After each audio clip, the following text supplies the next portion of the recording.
Welcome to the National Gallery of Singapore, and welcome to today's lecture by architect Richard Hassell. My name is Shabir Hussain Mustafa. I'm senior curator here and also co-curator of the exhibition, Tropical Stories from Southeast Asia and Latin America. The exhibition itself kind of explores the vivid stories of artists, dreamers, and writers, in a sense, who attempted and dared to threaten conventions and fostered solidarities across these two incredible regions. The context of the exhibition is set within the 20th century, truly an era of ferment, when artists from both regions, sharing their experiences of colonialism, came together in their quest to become, as we contend, myself and my co-curators, the new torchbearers of modern art itself. And in a sense, it is this defined attitude which we call the tropical. And it sort of allowed for all sorts of imaginative possibilities to emerge, even in the most trying of circumstances. The exhibition itself, for those of you who are yet to visit, is in the Singtel Special Exhibitions Galleries, the City Hall Chamber, and also the adjacent Singapore Courtyard. And it features over 200 works by 75 artists, and in many ways, the works from Latin America, they are being presented in Singapore for the first time. And this is where I come to start introducing our speaker today. The design of the exhibition has been developed in close collaboration with the architecture firm WOHA, and in particular, its co-founder Richard Hassell, who is also our distinguished speaker today. I want to keep my introductory remarks brief by doing two things primarily. First, I will introduce our speaker and then offer a kind of a quick insight into how we came together in building the various typologies, which Richard will also go in and speak about in much more detail. So if I may speak about Richard Hassell. He is the co-founding director of WOHA. He was trained in Australia and has lectured at many universities and serves as an adjunct professor at the University of Western Australia. He's also appointed as the Seidler Chair in Practice of Architecture at the University of New South Wales in Sydney. All of WOHA's projects are living systems and ecosystems that connect to the city as a whole. With every project, the practice aims to create a matrix of interconnected human-scale environments that foster community, enable stewardship of nature, generate biocentric beauty, activate ecosystem services, and build resilience. WOHA has received several architecture awards, and the list is really very, very impressive. I could go on and on and on, but just wanted to highlight a couple. The prestigious Aga Khan Award for the One Mulmin Rise, as well as they're receiving an award at the President's Design Awards almost in every cycle since the award was brought into being in 1988. WOHA's place in the burgeoning literature on, if I may call it, tropical futurism is also well known and documented, where it occupies a central place within numerous monographs and critical articles having been published on its projects to date. One particular highlight is the kind of a summation of their work in Garden City, Megacity, which is a kind of a important monograph on their thinking and their kind of design approaches, which was also accompanied by an incredible exhibition, a namesake exhibition, which traveled to numerous sites around the world. I also want to say that Richard is an artist, very much, and whose latest solo exhibition, Indra's Net, was presented in Taichung in Taiwan, and then he has held numerous other solo exhibitions, and his artworks are held in many private and public collections worldwide. Now, a kind of a short preamble to today's talk and how our engagement with Richard and WOHA and some other colleagues who are also here, and I'll mention them in a little while, came about.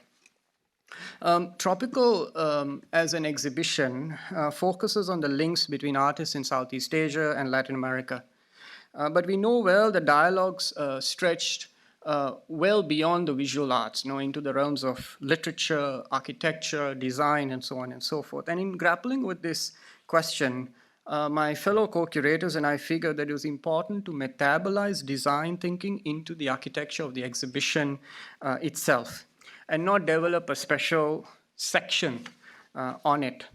And so in this pursuit, we turned to the work of the Brazilian architect Lina Bo Bardi and her radical designs from the 1960s and 70s. And as my fellow co-curators and I began to study Lina's designs, we came to realize that we actually needed to be in dialogue with an architect, which is also when we turned to Richard. And perhaps I will leave Richard to kind of elaborate on the process in his lecture, but just I wanted to kind of contextualize a little bit the work of Lina Bo Bardi. So in 1968, Lina unveiled her crystal easels, which you see here in the image, a kind of a groundbreaking design approach for displaying paintings in the Sao Paulo Museum of Art. And Lina was driven by a vanguardist impulse. She wanted to desacralize paintings, in her words.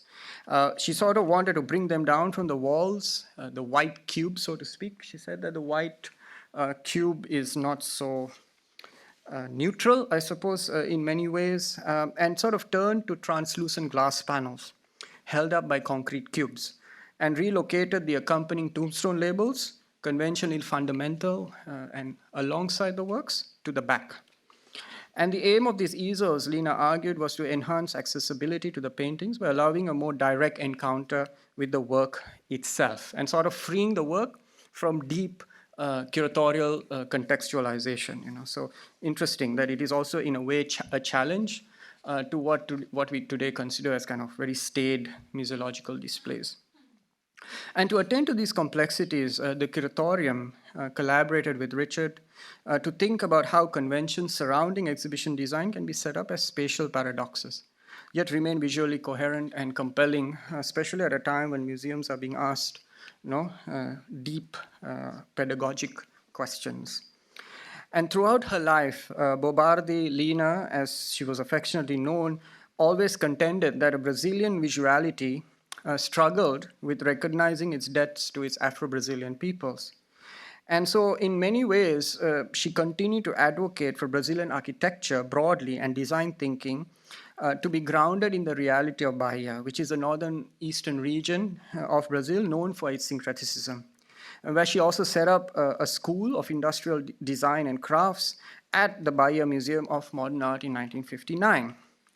Now, Richard has observed time and again in our many, many conversations that any insight into a Southeast Asian modernity of the present and of the future must figure a recognition of knowledge systems that survived the colonial.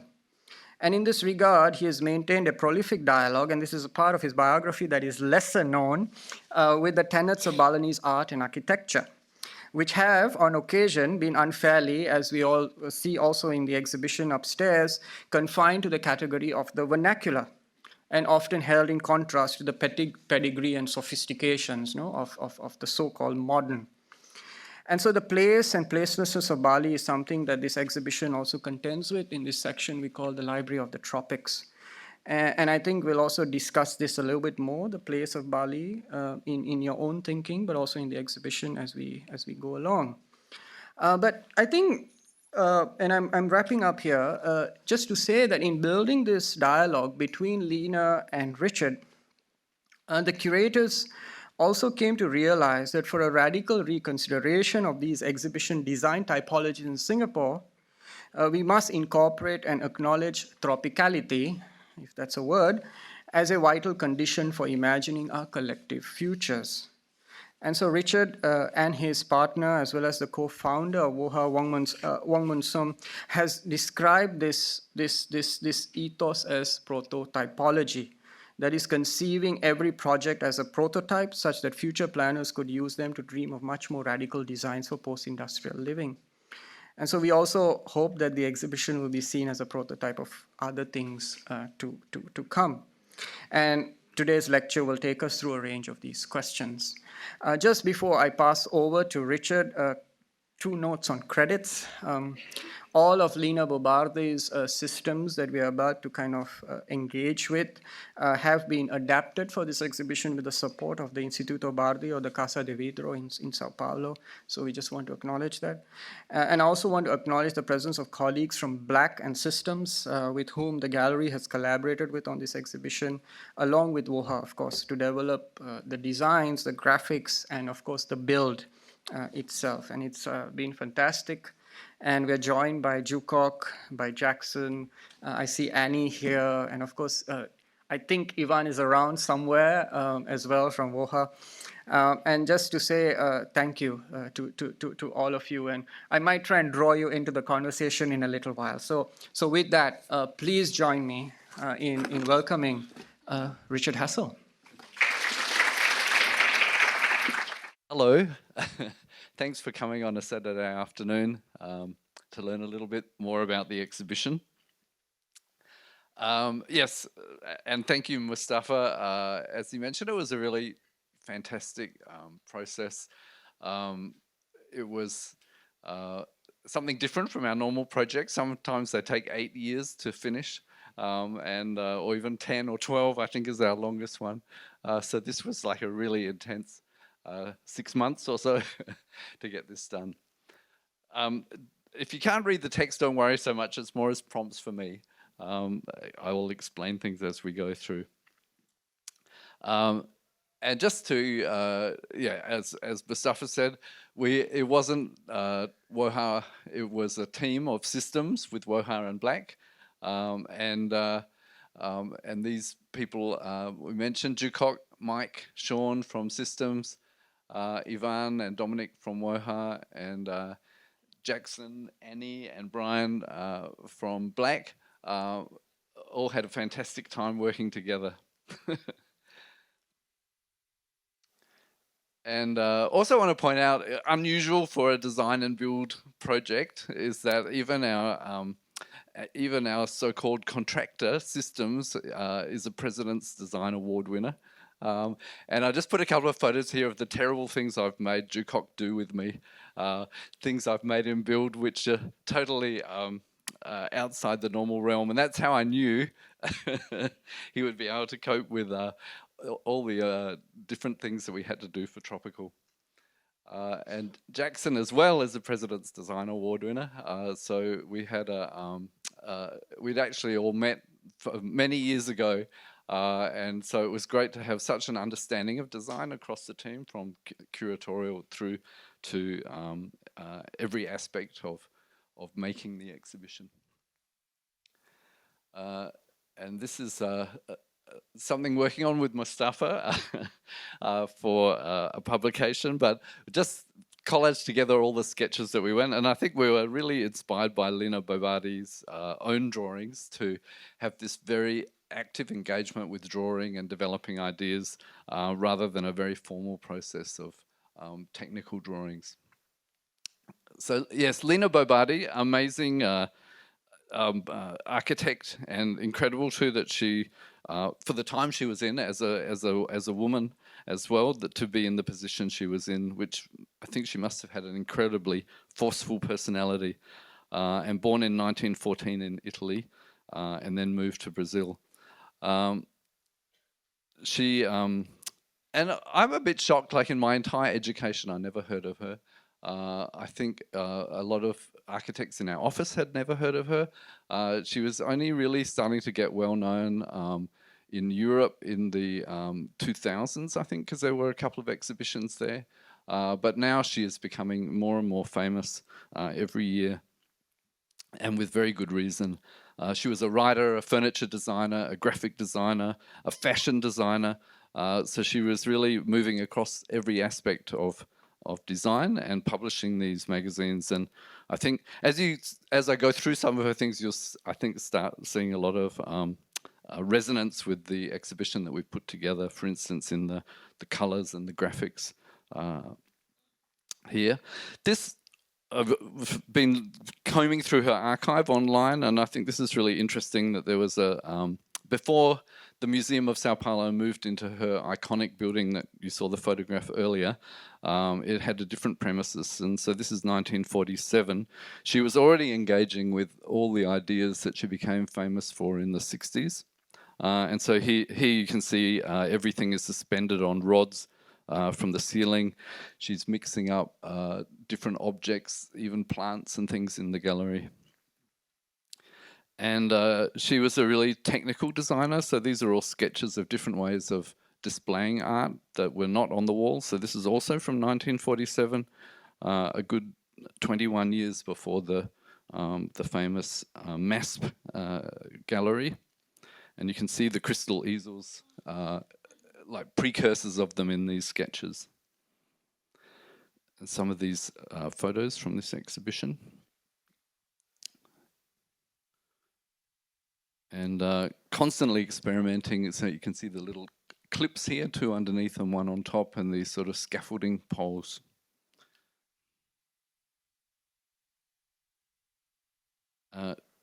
Then, so she went first, I think that's interesting, first she designed her own house in 1951, the glass house where her foundation is now based. But it's interesting that it also, in the sketches, you can see all the ideas that appeared in the much larger museum later. So this is how the house is looking recently, but when it was first built, it was in a much more exposed location. But really a beautiful modernist glass house on this very prominent location in a sort of new subdivision area of Sao Paulo.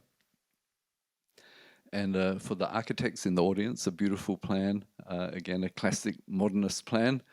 And interesting for Singaporean architects, I think, because it has a servant block, which you never see in like the other modernist houses. And so you could imagine this being built as a good class bungalow in Singapore now. And so the floating box, the stair that dangles down, is a strategy or a device that she used in many projects. And so here are the sketches of her house. And I think already interesting, you can see the sort of diversity of objects that she's showing in it, like old-fashioned Louis XIV looking chairs. There's a conversation pit which didn't get built. And you can see a painting hung off the column and another sort of bracket on the side. And similarly here you can see art suspended off the columns. And another view.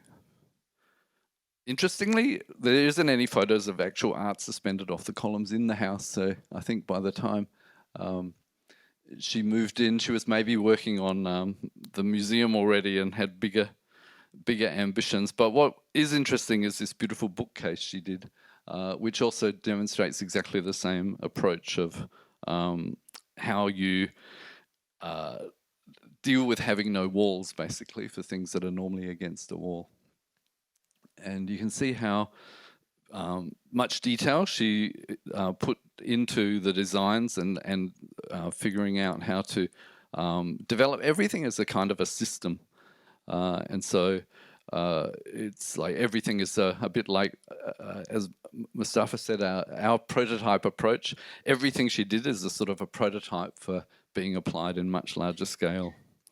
Just another one for the architects. This is a green wall project in 1958. So again, incredible that we don't know more about her in Singapore, where we feel like we've invented the green wall, but she did it long before. And this house completely covered in greenery from 1958, and how it looked. So even the landscape walls are covered with greenery. She then did a oceanfront museum in Rio de Janeiro as a scheme which didn't get built, but you can see same strategy, floating box, the hanging access there. And you can see that her concept, which is a collage technique, she applied all those ideas about freestanding art elements.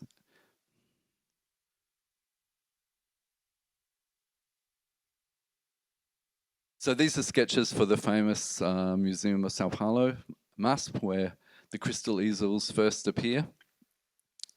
And interesting too, I think that you see that from the start she conceived of a museum of fine art as something that had very popular and interactive environment around it. So with like a circus or a festival being located under the museum.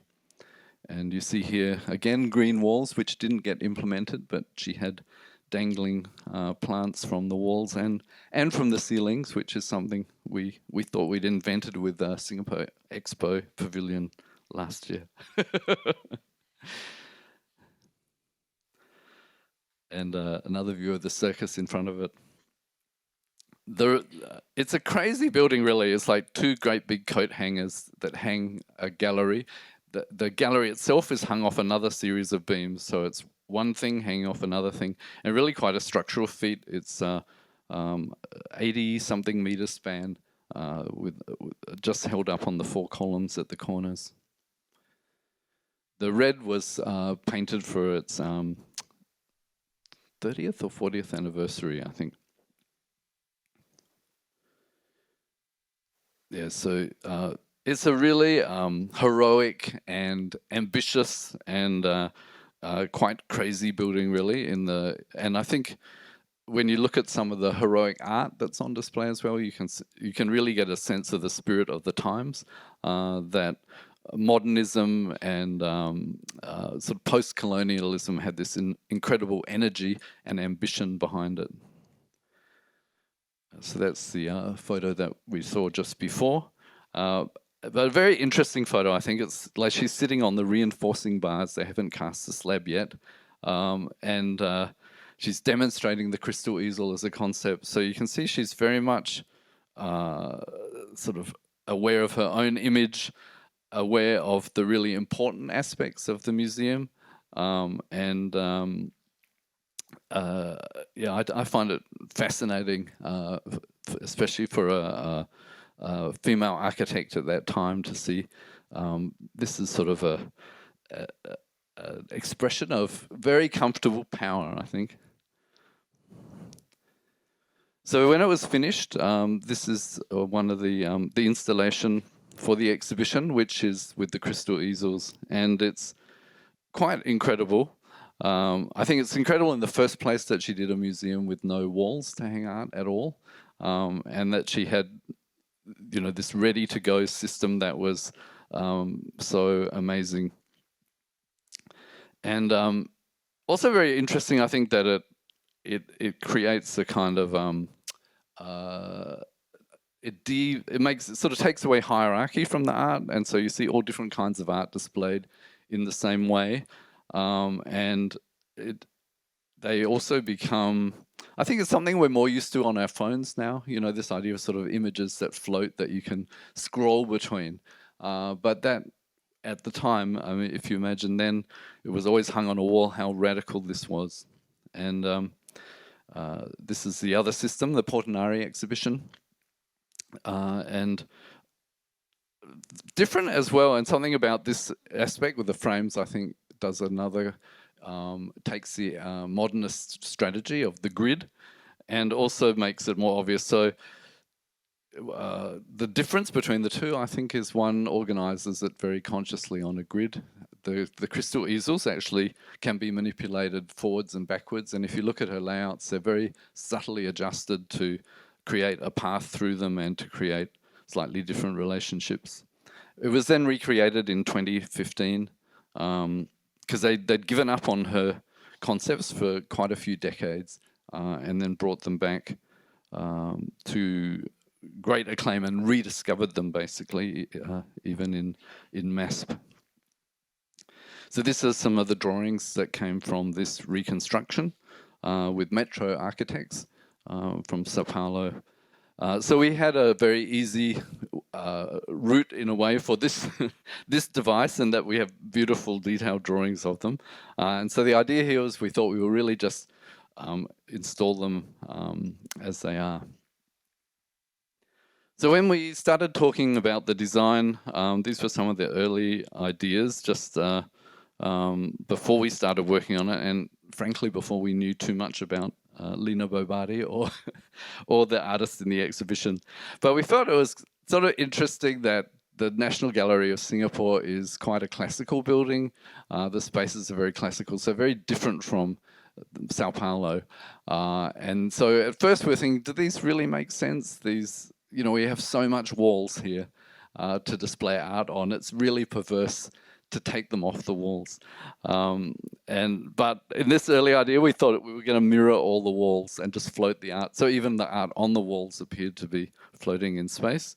As we went through, we changed some of these ideas, but in the end, I think the paint system that we've used in some ways does also turn the classical space of the National Gallery into a little bit more of a sort of modernist linear space. So each gallery attempted to dematerialize it in some way. The idea with the frames we thought was really interesting, that it really changes the scale of the gallery. You start dealing with a much more intimate human room-scaled element just through the imposition of the grid. And the last gallery, we were thinking it could be really interesting to totally remove the walls and the supports by having the art floating in the darkness. And it was an idea we had, but we really weren't sure how we were going to do it.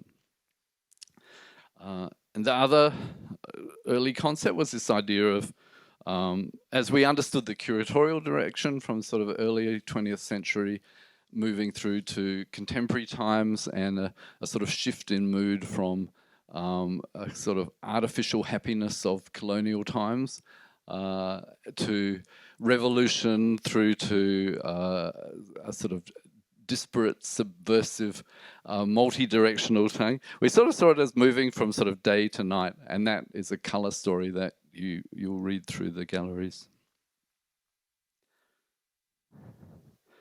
So we'll go through gallery one by one, because I think each one has a few interesting aspects to them. So we worked a lot in SketchUp on this design, and just drawing over SketchUp as a way of developing the design, which was very interactive and fun. We could move all the paintings around inside the model. And so every week we'd meet with the National Gallery and sort of move stuff around.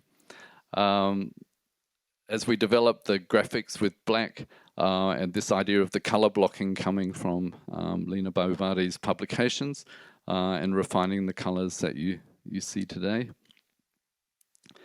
And then with the crystal easels, as I mentioned, we were using them with permission, and basically they're directly quoted. But we did have an interesting, slightly different challenge, which was to hang the art on them.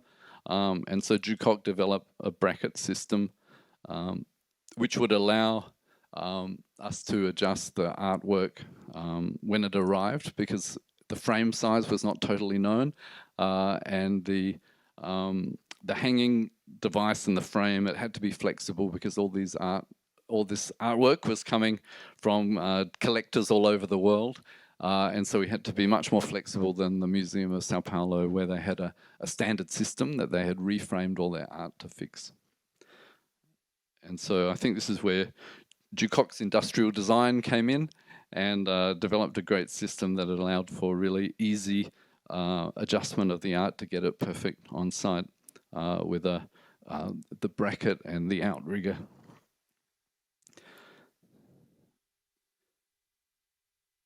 So I think one thing we found, I mean, I was sort of, I always was a little bit suspicious about the crystal easels. Is this a really fancy way to do something that's, could easily be sold by a nail on the wall?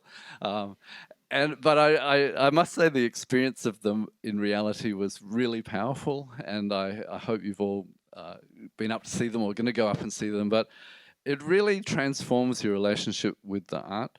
I feel like you encounter the art as if it's a person in space. You approach it, you stand at a sort of distance like you would to a person. You feel like you are really in a one-to-one dialogue with it. Somehow when it's on a wall, you're just walking past it. And so it really makes it a presence. And then, you can walk around behind it, obviously, and see the back and its history and the framing and the catalogue numbers and collection data on the back. But I thought it was really amazing. The other one is that you get one artwork against another, which you never get on a wall either, where you see, and you can change that relationship yourself by the way you move. You know, if you move to the left, you see it against one artwork, you move to the right, you see it against another. And so that spatial linkage that you control through the way you move through the space is something quite special and fantastic.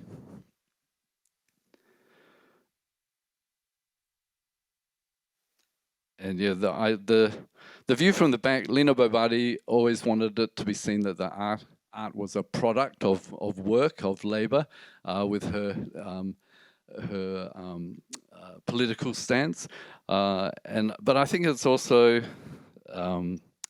turns it from a flat image. You know, we're so used to with our phones seeing everything as a digital, flat, transparent, weightless image. It's really interesting to see the materiality of a painting and I think as with our mobile phones and experiencing everything online, it's really important to counteract this with the physicality of the paintings. Another thing you'll notice is that all our information in this exhibition is really frustrating in terms of being not next to the artwork where you want to look at it. And that was very deliberate and something that with the curatorial team, we had many, many discussions on, like how inconvenient is too inconvenient. And so I think in the end, we've achieved a good balance where it's pretty close to where you are, but it forces you to confront the painting or the artwork without reading it, so you can experience it much more directly. There's some data that in a normal gallery, people spend 5 seconds on the art and 30 seconds on the caption. And so this exhibition tries to reverse that a little bit, that you at least maybe spend equal time on them. The problem of Bali is something really interesting we discussed. And so an early idea we had was a sort of Balinese compound, which I think was rapidly dropped. But we kept having this idea that we would like the Balinese area to somehow feel like a garden. And as we got more familiar with the work and the cultural references, this is a Portinari mural in a Lucia Costa building in Ministry. But I realized that this sort of graphic was close. This art movement was very much related to a landscape architect we were very familiar with, Roberto Bol Marx, who was also working in Brazil. So this is a design for one of his gardens that has been a big influence on us. If you see Park Royal on Pickering, you'll see we sort of extruded the idea of that sort of landscape into a three-dimensional form. Interestingly, Lina Bo Bardi, her furniture also uses these kind of forms and designs. And so it evolved this idea of a sort of garden, Balinese garden, that was where we could have all these interactive elements. In the end, it became purple because we were trying to find recycled carpets that we could get quickly.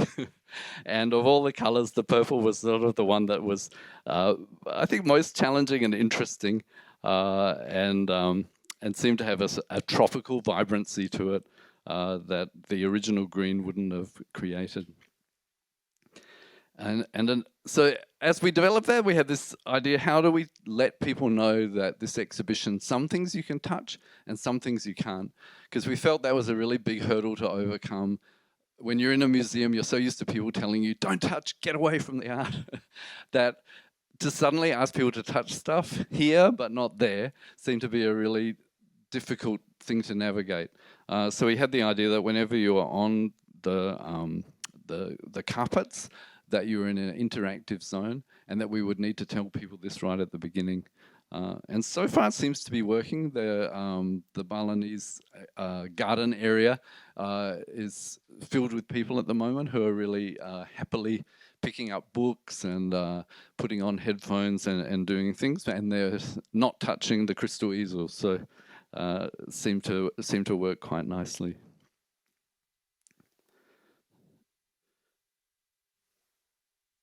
we had other interesting discussions about like displaying the books, and we have other elements in the art in the exhibition that are not artworks. And so Mustafa and the team were really interested in the nuanced aspect of how we have associated objects that are not artworks, and how do people tell the difference. So the bookshelf was one of the ones that went through many iterations, and finally we developed this, just the idea of them being laid out on a platform, which only happened at the last few weeks, as a way where it felt almost like a church fair or a swap meet where people just lay out things to do, so to make them really unprecious and make people realize they were there for browsing. So just some views of that area, and yeah, something interesting to talk about, and I think still in my head totally unresolved, is where Bali sits and Balinese art sits between anthropology and art, and tourism, commercialism and culture. And so I think the exhibition does that really well, where it creates an index was the word that was used, that this material is presented equally and put together, and it doesn't really resolve that question, but asks a question and makes us think what makes one thing or another. Another aspect of the Lazy Native Gallery is the manifestos. So that was yet another sort of information we wanted to present that was different from the graphics of the exhibition in terms of just learning about the exhibition. So the idea here was to use these banners that would almost as if the artist had scrawled this on a banner and hung it up as their statement. And I think that ended up working quite nicely too.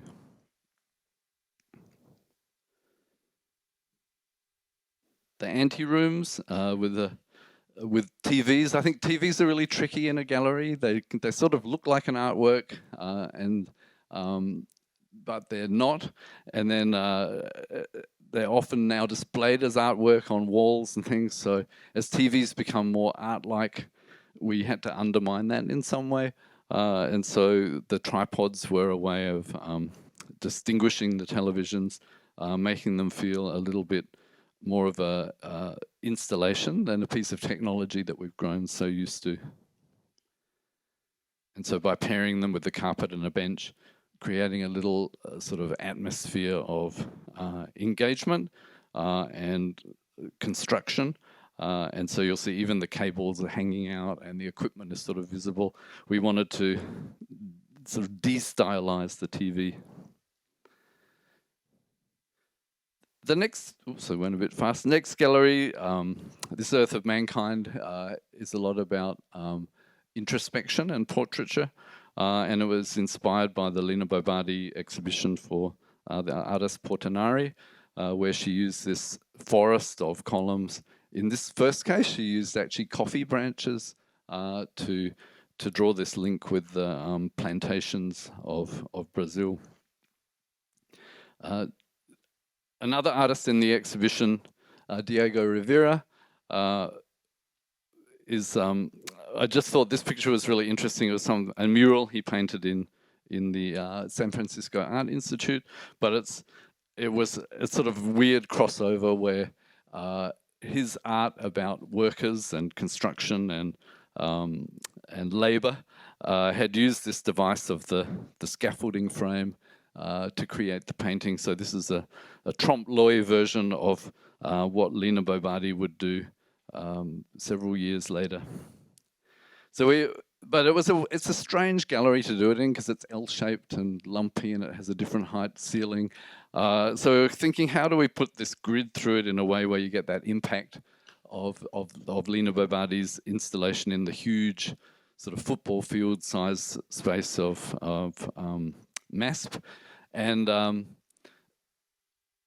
but this exhibition she'd done earlier. Or later, is it? Sorry, not, yes, slightly earlier in Rome, where she was also dealing with a rather complex classical architectural space. Gave us the clue where she sort of loosely extended the scaffolding framework through the spaces in a kind of dialogue with it. And so we ended up coming up with this layout where we used the grid, but were much looser in the way we sort of created different pavilions. So there's an entry pavilion, a main grid, and then the Samsoni pavilion at the end. So once again, we had pretty good drawings of the system from MASP. We first looked at doing a Singapore scaffolding version, like using the Bakau trunks and raffia to do it. But one thing we did know that Ducock had, because he'd shown me a couple of years ago, was this massive quantity of wood that he'd salvaged from the Jurong shipyards and other projects. So this really beautiful seasoned wood that had all this strange paint on it. And that was something we thought we could maybe do a version. The reason we hadn't first thought of using it was because it's in these planks which totally don't match the size of Lina Bo Bardi's system. But Ducock came up with an idea to join them together so we could create these 5 centimeter by 5 centimeter poles, and that we could mill them in such a way that we got both the milled surface where we needed to join or cut them, and the aged surface with the paint on the side. And so that became the material for this Earth of Mankind gallery. And I mean, it's a similar experience to the crystal easels in many ways. I can never quite decide which one I think is more powerful. In some ways, this one, because it's unmediated by the glass, feels like more direct. Somehow the glass makes me feel like the other ones are framed, even though, like framed behind glass, even though they're in front of the glass. But again, you can't see the backs in these ones. So I think both of them are really interesting techniques and probably suit different installations. Another aspect we'd put in the original sort of concepts was this idea that it would be interesting in the exhibition to think about who's looking at the art. I think as part of the decolonializing project, there's a tendency to think of the subject being a different person from the object, and that especially colonial times, it was the colonial masters making paintings about their subjects, and I think Singapore is a really interesting case where you get a really diverse population looking at the art coming from different cultural backgrounds. And so we had this idea of putting mirrors into the gallery as a way for people to see themselves as participants in the exhibition. So this is the first mirror that you encounter in the project. And we thought it's a really nice idea that you can situate yourself surrounded by all these other self-portraits. We also developed a series of stands and plinths using the recycled wood.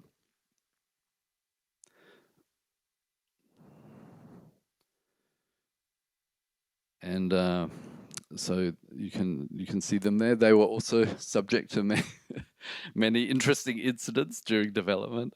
But the idea there is they're bolted together and you can unbolt them and recycle the wood afterwards. So they're recyclable or reconfigurable. The one you can get most up close with is the one with the Papua-inspired Indonesian artworks, which I can I always tell Mustafa I can never recall the names of the artists confidently enough to say them, so I'm not going to do it again now too. But the story around these artworks is really interesting, especially for architects, I think, because it was an Indonesian architect interpreting Papua art, and as a architect, particularly a Western architect working in Singapore doing resorts in Asia, there's a whole lot of very interesting issues about appropriation and interpretation, and which I think these artworks explored in the 80s, right, Mustafa, I think. So probably a good sort of 30 or 40 years before the ideas became more surfaced in architecture. And I think it's a really good example of the way that art often encounters these cultural issues much earlier than architecture. Again, the signage on the back. So if you follow that 5 seconds versus 30 seconds, you would spend 6 times as much time looking at this side of the gallery as you would from the other if you were doing it in a typical time differential. The Samsoni textiles, I think, really work beautifully with this, with the Portinari frames. Again, it becomes very spatial the way you move through them. They're almost like stained glass windows.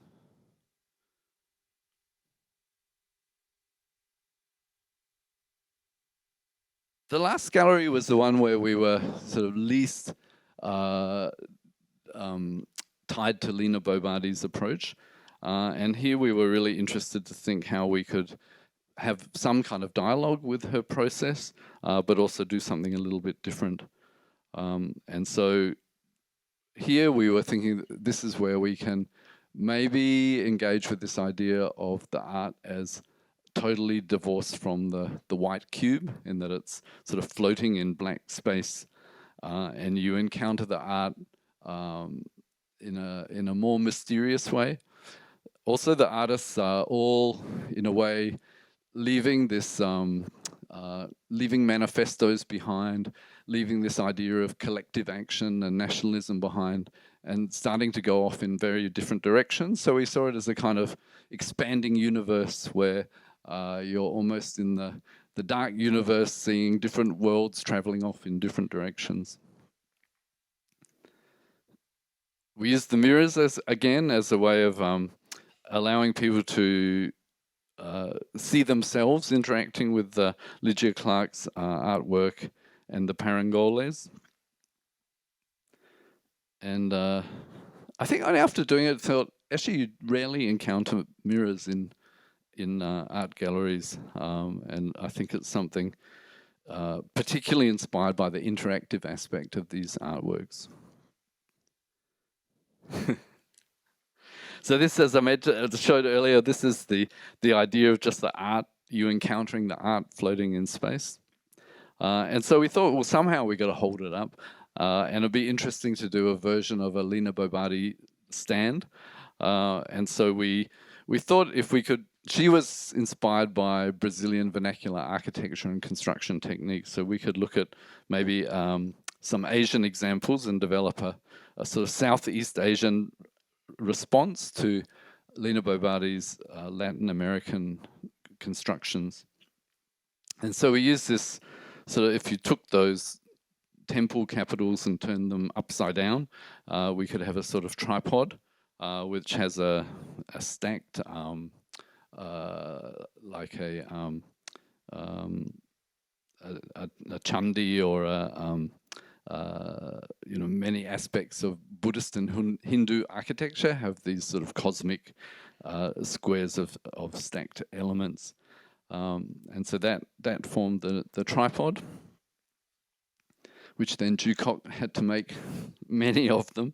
But we thought they were sort of interesting, and they fade into the darkness. They're not really meant to be that eye-catching, but when you see them, you see that there's a story and an idea behind them, and they particularly work well, I think, with the Robert Filio sculpture of all the figures, where they almost appear to be hung on a scaffold as victims of the revolution.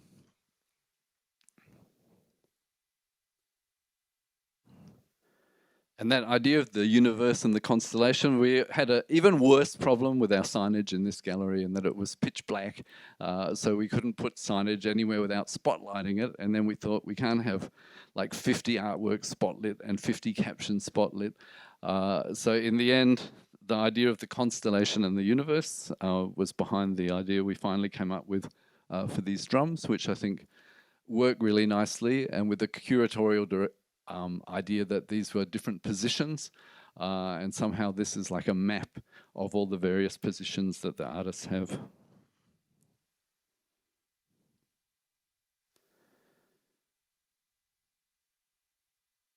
And just finally, we had some other interesting design challenges. The historic courtyard where we couldn't touch the floor or the ceiling or the walls. And to have this video installation, so we developed a sort of a short throw projector stand in front of them, so the image just appears to come out of nowhere onto the screen. The artworks commissioned for the courtyards are amazing, but they had to be supported at very precise locations. So Djukoc had to develop a very minimal frame, which you hardly notice, which is winched up and hung underneath the courtyard roof. Some of these little mobile elements for interactive, the bichos from Lydia Clark, and the Tropicalia in the City Hall chamber, which it sort of looks very simple, but there's an amazing amount of discussion with the heritage building and all the controls, and then with the parrots as well, the macaws, which ended up with webcams and like heating and all this cooling and the plants needing light. So I hope you really enjoy it when you go there, because it's there's a whole kind of infrastructure behind that beautiful and challenging installation. And so it's Rio and Zika. If you go up there, go and say hello to them. And that's the end of my comments. Thank you, Richard. That's fantastic. It's kind of incredible, kind of going through the entire process. Kind of reminds me the amount of work that has also gone in the last 6 to 8 months. And just wanted to thank you and the others for this. I maybe wanted to start off with one kind of an observation, and it'd be interesting to hear what you think about it architecturally as well. Is the design system from Lina Bo Bardi in the second gallery in This Earth of Mankind. Is it right to say that it is not secured on the floor or on the walls, that it is a kind of a freestanding structure? It's conceptually like that, but it has been secured in some areas. If it had been done as a big grid like Lina Bo Bardi had the opportunity, that's fairly stable, but in some cases we have a single row, so we have fixed it in some areas.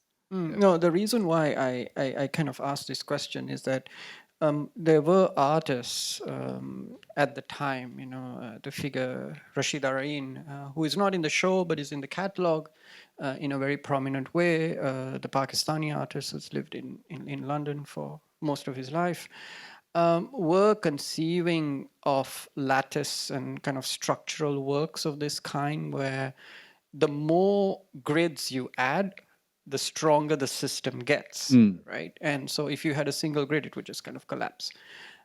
Sort of going back to questions of community, solidarity, and these sorts of techniques of building and working. And I don't think I have a question about that, but I just thought that it was an interesting kind of point of reference as we began to study Lina's work, about how in many ways it was also ideological as much as it was just fantastic, visually and stunning as an encounter. Yeah, and I sort of wanted to ask you, as you began to also study Lina's work, how do you think practice has shifted from that moment in the 60s, and how it's sort of seen today, right? Is ideology a thing of the past, or does it still recur? Perhaps, just to kind of go back and forth with and through time. I think all the architects and artists practicing in the modernist period had a very strong sense of they were at a transformative period in history, that everything needed to shift. Technology was shifting. Post-war there was so much reconstruction to be done, so you could start scraping things away and doing things from scratch. So it was a great throwing off of history and a great excitement about technology. I think a lot of that has shifted to anxiety now. The same technology that they found so exciting then, we're now very nervous about, like AI. I don't know. We're kind of excited about it, but also terrified of it. We've lost faith that technology always results in fantastic outcomes, and I think also the great revolutionary political upswelling of independence and everything was people had a real sense of collective action, which is now everyone's very nervous about assuming someone else agrees with them and thinks that the same outcomes are beneficial. Yeah, so we've got a lot more hesitance now, I would say, and a lot less certainty. Maybe I'll just have one response and then we'll open up to the floor afterwards. Speaking about anxiety, right? And I find this expression quite incredible that people spend 5 seconds on the work and 30 seconds on the labels. And, when we put up the system, there was always this kind of fear that, oh my gosh, the labels are not next to the work. We're going to entertain all these complaints, and these demands. But it turns out, as you pointed out to me just moments ago earlier, in fact, now, all you see are the labels once you turn back, and maybe people will spend more time reading the labels in a kind of a roundabout sort of a way. But I think there is this constant anxiety for full and perfect knowledge that museums have been also imposing upon themselves, and that in itself is a myth as well. And I think we have to find ways to confront it. We just haven't sufficiently. One question though. Bali and the place of Bali. And I raise Bali as a cipher for thinking, but also, Richard, I mean, just hearing from you on Bali, right? I mean, we've had incredible conversations around the various Balinese paintings that are on display. And yeah, any thoughts on on Bali? I think if anything, I'm more confused than before. That's fantastic. Yeah, I think I've been interested in Balinese art since we've been working on projects in Bali and looking at incorporating art. I do collect some early Balinese works just because I find them really incredible from a sort of purely aesthetic graphic point of view. They're really intriguing and powerful works, I think. And then I do find their status intriguing too, because they were collected by originally, like if you see the exhibition, Margaret Mead, Gregory Bateson, so they were seen as anthropological. They were exhibited in the Museum of Modern Art as a way for the Americans to understand the Balinese mindset. So it was seen, the exhibition in the 1940s during the war, it was sort of seen as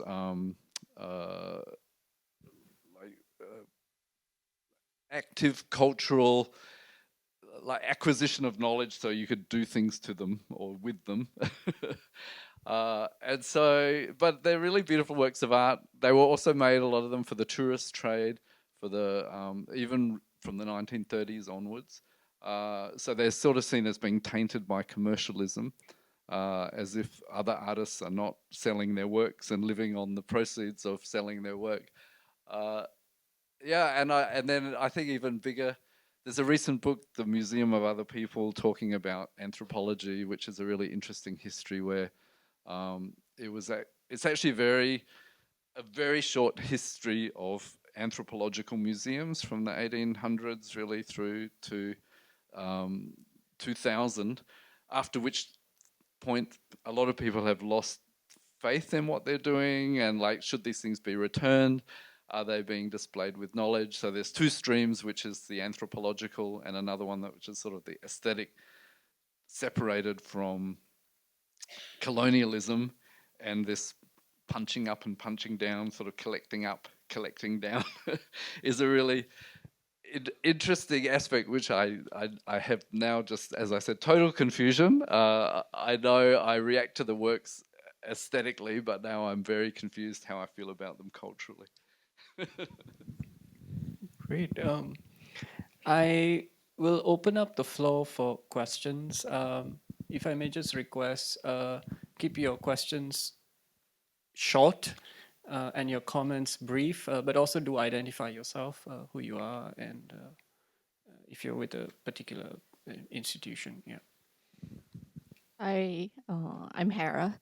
So I would just want to ask about the design of the gallery, the first gallery, and referring back to Lina Bo Bardi's glass mount, where it was originally placed in Sao Paulo within a space that is surrounded by glass walls, so that there is a relationship between the city and the gallery itself. Was there any interest for this iteration to consider the relationship between our surrounding here in City Hall and the Padang, and or even the people that sort of like traverse the area on different days? Yeah, was there any interest to sort of like draw some kind of relationship between the outside and the inside?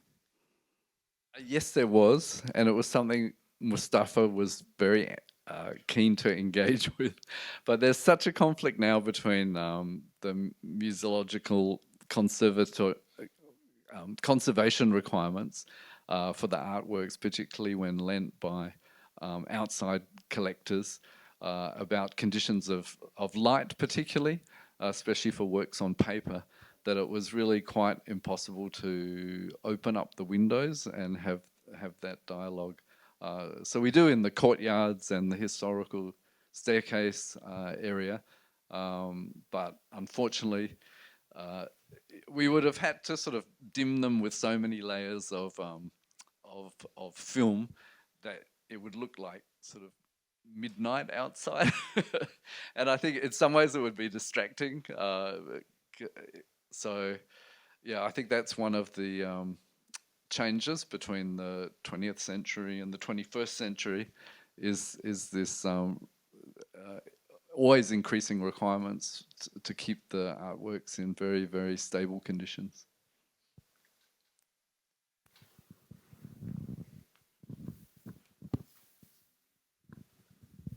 A great presentation, thank you. I'm Carrie. I was curious with your title, Stories Artists Tell Us. So as an artist, what story are you trying to tell us?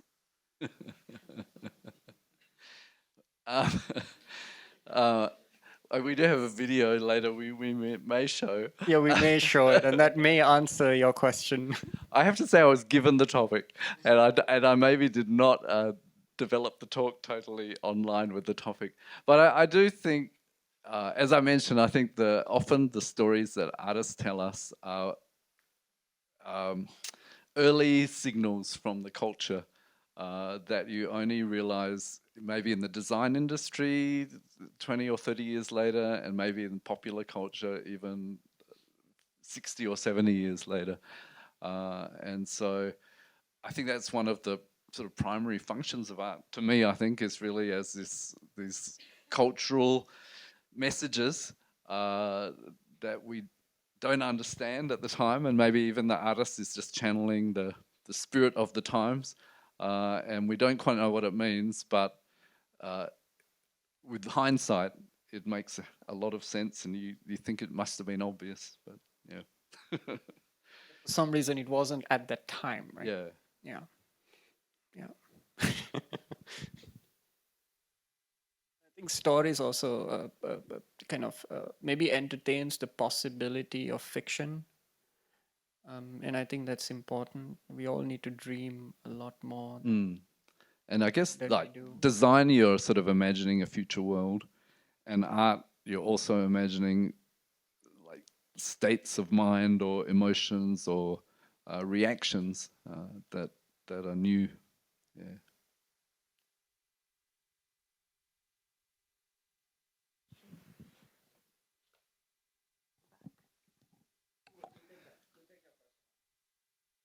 Oh, sorry.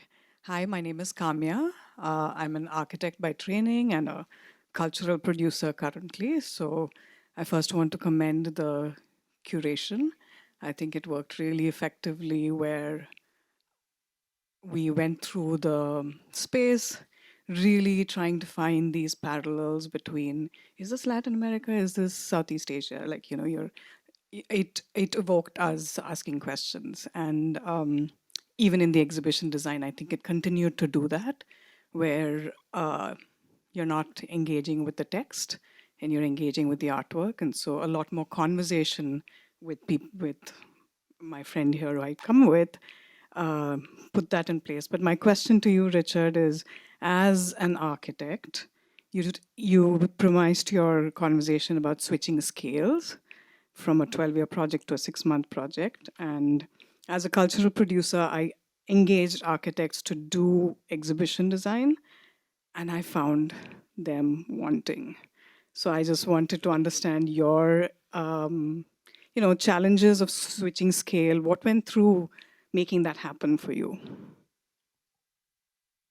I mean, I've always been very interested in art, so maybe I could put on an artist hat or a gallery visitor's hat easier maybe than if I was just engaged as a sort of professional service to follow a brief. But I do think the conversations we had, the very, very clear direction from the curators. I said at one point, I think all our design was Mustafa gently guiding me back to his original concept every time. But because I mean they had really thought this through very, very clearly, and it was a very spatial concept they had as well. So I think the briefing was fantastic, and I had the interest. But I guess maybe from the lesson, if you were trying to do something a bit broader, is to, I think architects have a very particular skill set, and as long as the interests overlap and there's dialogue and communication, I don't think it should be a problem. But if you've maybe got an architect who specializes in industrial buildings, that's what they're really interested in, ask them to do an exhibition, maybe it would be disappointing.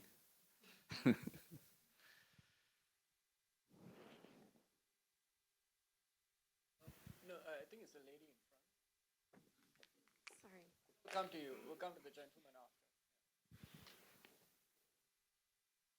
after. Hi, I'm Sakina. Um, in looking into the Lina Bo Bardi's work and the idea of a floating artwork, actually, I thought that the frame would have been eliminated as well to make it truly floating. But what were your thoughts on that? Because there were some works that are with frame and some works that are without frame. So is the artwork part of the frame? Like the artwork and the frame is an artwork as a whole. You know, what are your thoughts on that? Maybe I'll just answer that briefly. I think in most instances, it wasn't up to us whether we could unframe the work because they are loans. But I think generally we did follow a kind of a principle where frames were retained as they were because they also carry a kind of a history, and allude to the paintings themselves having a certain social life, prior to their arrival and appearance in the gallery. And in fact, if you scrutinize a lot of the frames, that's where you find all this evidence, and these kinds of chops, and passports into previous lives. For instance, we have a painting by the Filipino painter Carlos Botong Francisco, which is from the Yuchенko Museum in Manila. And for years, we had been applying for various permits to get works out by this artist because he's a national artist and you need special permits. But it is now that the frame actually contains the actual certificate, which for me as well, it was the first time I had actually seen this certificate, because usually, it's just hidden away. But now you see it. So there are all these little traces that the frames carry, and we thought it would be just absolutely nice to retain them. There are one or two canvases which don't have them, but there was no specific reason per se. It's just that they were rather large works, and we thought, that we could just retain them as they were. Yeah. I mean, it's also interesting the history of frames. Like if you look at all the Impressionist work, which was so radical at the time, where they were breaking with everything, but they themselves, Renoir, Monet, Cézanne, they framed their works with sort of classical Beaux-Arts frames because they also wanted to send the message that these were important works of art, deserving of being in the Academy.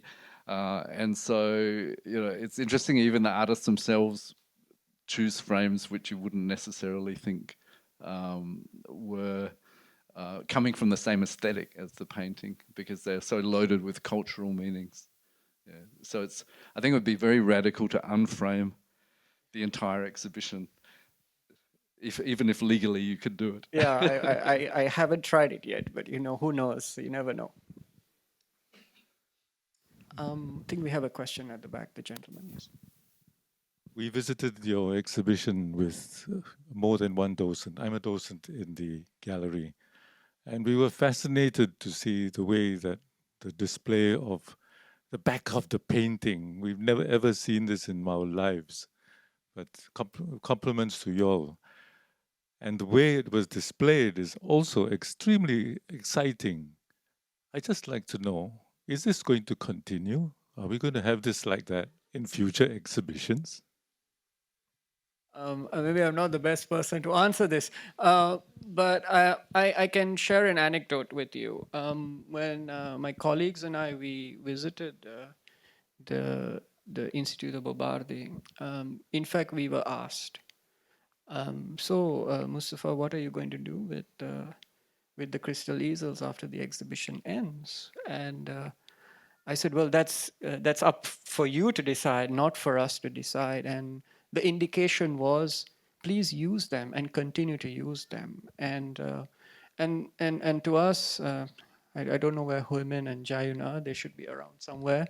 Maybe they want to say something, but it was extremely humbling to actually hear that. And there was this almost like this open invitation to keep using them. And even when Richard and Jukok made the design modifications, they were like, great, you improved on the design. Send us the sketches because maybe we want to use them as well. So I think that's part of the spirit of the exhibition, these sorts of exchanges that will continue to happen. Yeah, so I did not answer your question, as you have noticed, but I did try and say that you might see some of these systems and structures around. Yeah, hopefully. Yeah. Yeah, I've heard from some private galleries saying what's going to happen to them, and would they be available? So it'd be really cool if they were able to be stored and reused and maybe borrowed by people. And I think you can imagine for artists thinking, if their art's going to be displayed on a crystal easel and you're going to see the back, maybe there's new kinds of paintings as well that people will produce knowing that they'd be on a crystal easel.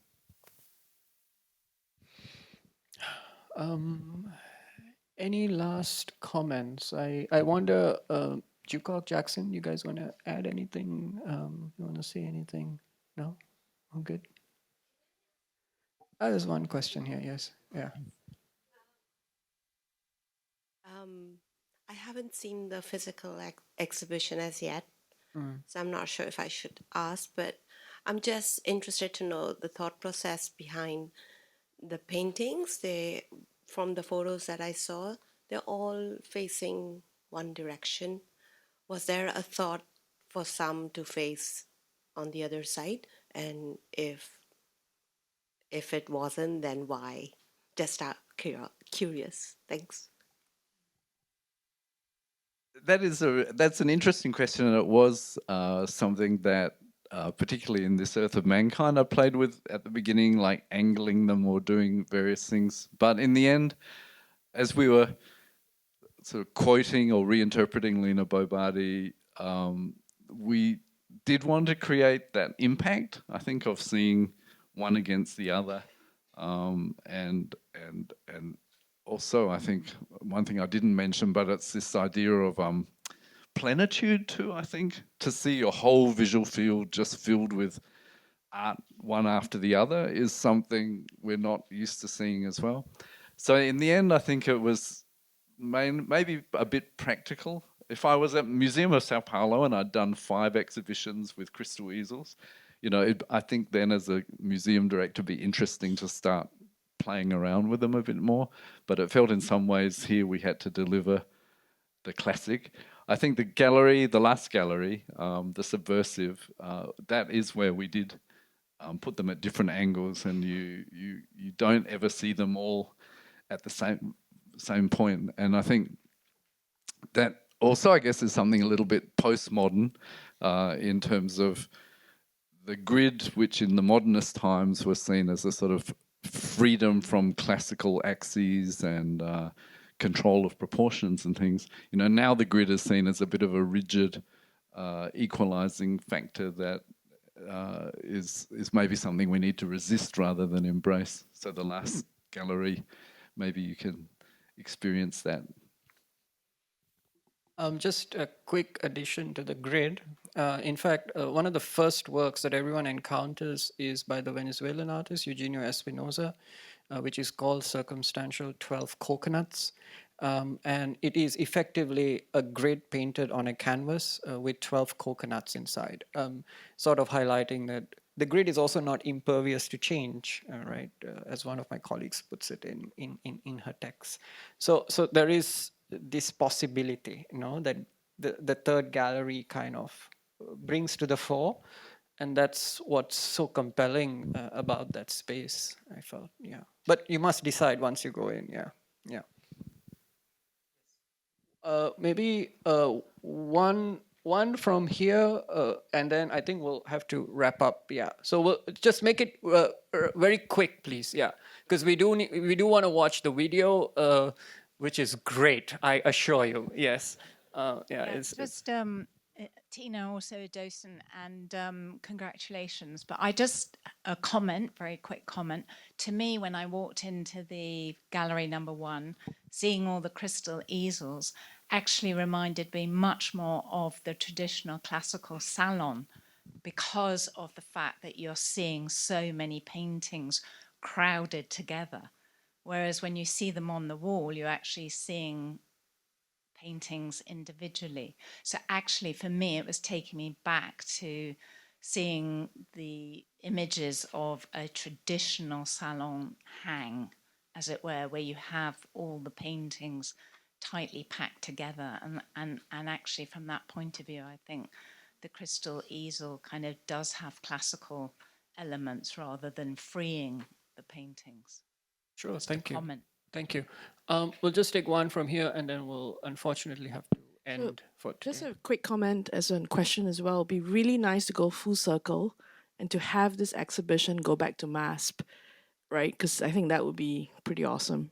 Just wondering whether there's any possibility of that, to have this travel back to Mars, and you've already done all the the stands for it and everything. Thank you for manifesting the idea. Yeah. No, but I think we're looking into it. So we will try to make it happen. Yeah. Thank you everyone for being here today, and thank you, Richard. Thanks, Mustafa. We've loved the process.